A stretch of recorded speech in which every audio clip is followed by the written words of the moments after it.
Okay, so we've built a number of these Excel files that, or worksheets within a file that will find some specific information for us based on just some kind of standard functions. For instance, here we have a times sine of bx plus c and a fifth degree polynomial.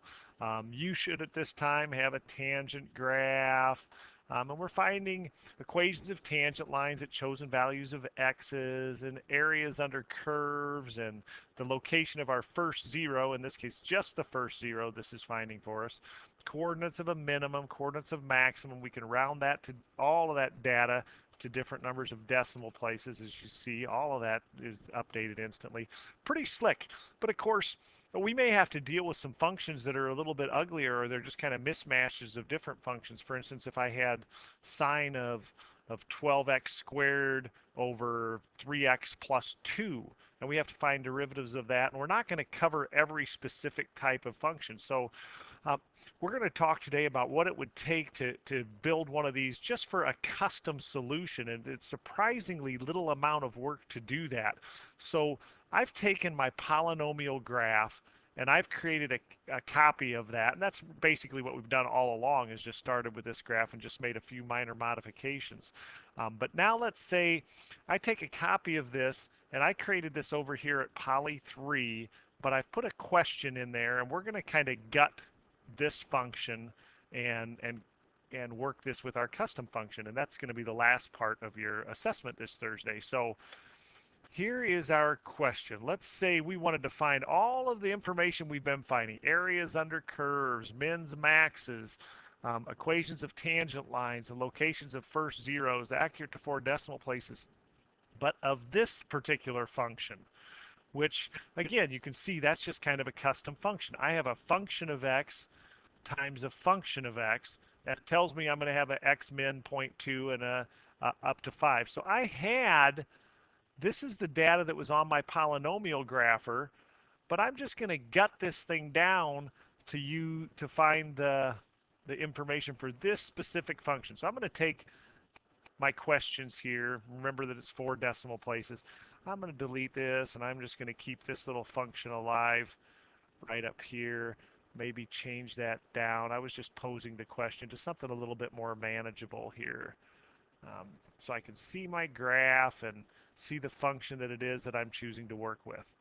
Okay, so what do I do? Notice as I said earlier, I've gutted some things. I've gutted my A through F. I don't need those parameters because I mean I've got a 3 here, I've got a 4 here, I've got a 7 here. I've got everything I need in my function. I do want my x min, x max to be 0.2 to 5, and I want my x eventually, I'm going to find a tangent line. Where did I say that was going to be? Let's say that I said that that was going to be at 3.14. That might not be where I've deleted that, but same thing. Okay, same process. So in my y equals here, I'm going to go ahead and perhaps I should zoom in a little bit on this so you get a better feel for what we're looking at here. So I'm going to zoom to that selection. Maybe drag this guy down again where I can see it for right now. And in my y equals, I basically want this function. So that's easy enough. Equals 3. See, here's where I don't have to put in parameters because I've got my equals 3. That would be times the x value I want is here. Squared minus 4 times the x value here times, and again, reminder, multiplication in Excel is not implied, so I can't just write this as 4C13. The times has to be in there. So times, now I want sine of 7 times x, but here's my x value. Easy enough. Now, I know that I need to have my t-chart include those values as well, so I'm going to steal from myself right here. I'm going to grab all of this, hit Control C, save that text or that formula, and hit Enter. I'm going to go down to my t-chart area, where for right now, as I gutted this, I just put in zeros for my y values. And I'm going to go ahead in here and click Control Z, hopefully. Did I not get that saved? Backspace, Control V. There we go. And there is my Y value function there. What needs to change? Well, I don't want my X value to be from up here, C13. I want my X values to be this guy. And I don't have any parameters. These are all the X's repeated. So there we go. There's our function, 3x squared minus 4x times sine of 7x. And so am I done down here? Of course not. I need to replicate that. Do I need dollar signs? Nope, because the 3 is going to stay a 3, the 4 is going to stay a 4, 2 staying a 2, 7 staying a 7. I want all my A31s to change, so I will replicate that. And again, as you see, I'm chasing the X values down. I'm down at A33 now. So let's see what our graph looks like up above. And we grab this guy, get him out of the way for right now. And we get this kind of interesting looking graph. And I know I'm dragging around a lot. So kind of a cool looking graph that we're going to be working with. All that's left is I need my derivative of this guy. So what do I have left to do here? Just my slope. And for my slope, this is a product rule. I've got a function of x, 3x squared minus 4x times a function of x sine of x. So this is going to be a bit of a formula. So I'm going to go equals the derivative of the first function. Easy enough. 6x, but not x, 6 times my x value minus 4. That's the derivative of the function, first function, times the just plain second function times 7x. Then plus the just plain first function, which of course is 3 times my x value squared minus 4 times my x value. There's my just plain first function, but now times the derivative of my second function. The second function, sine of 7x, is a chain rule. I've got a function of x, 7x, inside a function of x, sine x. So I want the outside derivative, cosine, of the inside function, 7 times x. That's the outside derivative of the inside function, but I still need times the inside derivative, or times the derivative of 7x times 7. And how will we be certain if we have that guy right? I'm going to go ahead and put round to 2 decimal places. And how will we be certain if we have that guy right?